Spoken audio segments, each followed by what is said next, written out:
I walked into the bathroom and found my sister lying completely still in the bathtub, fully clothed. For a second, I thought something terrible had happened. Then I noticed she was still breathing.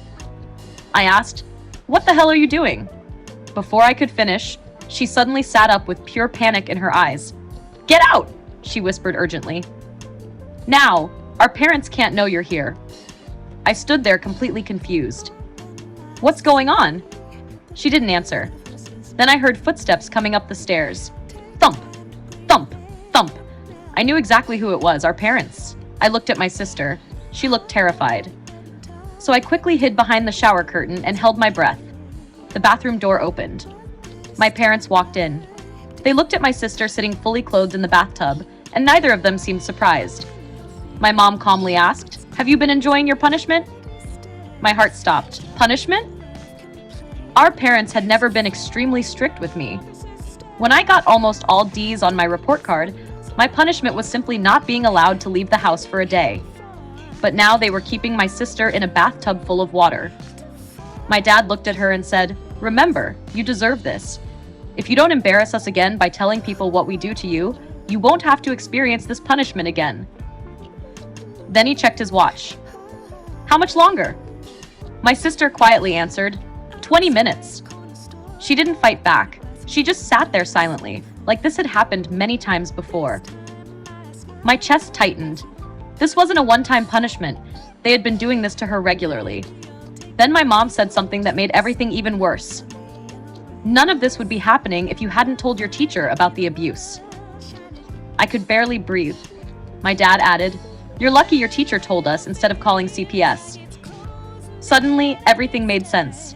All those bruises I'd seen on my sister. All the times she'd acted strangely. I had always assumed she was getting into fights at school. I never imagined our own parents were hurting her. And then my mom said something that completely destroyed me. "This is exactly why we made your brother hate you." My entire body went cold. My dad continued, "They had lied to me for years. They told me my sister had broken my phone on purpose. They told me she had falsely accused my girlfriend of cheating. They even told me she had run over our family dog. And I believed every word." My mom quietly laughed. "It was us the whole time. We wanted to isolate you from her. And it worked." She told my sister that now I would never believe anything she said about our parents. Then my sister broke down. "He didn't do anything. Why did you have to take him away from me?" My mom coldly replied, "Because you loved him, and you didn't love us enough." There was silence. Then my sister whispered, "He was the only friend I had." My dad answered, "Exactly. And now you have no one to run to." That's when I stepped out from behind the shower curtain. My parents froze. My mom's face turned completely white. My dad opened his mouth, but nothing came out. I didn't even look at them. I looked directly at my sister. She stared at me like she was seeing a ghost. She was terrified that I still believed our parents.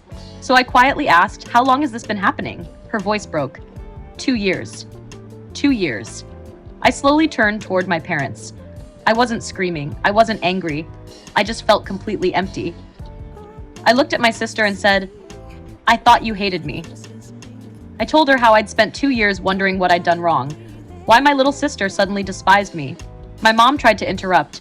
"Sweetheart, you don't understand." But I didn't listen. I knelt beside my sister as she cried, and I finally told her the one thing she had needed to hear for 2 years. I'm here now, and I'm not going anywhere.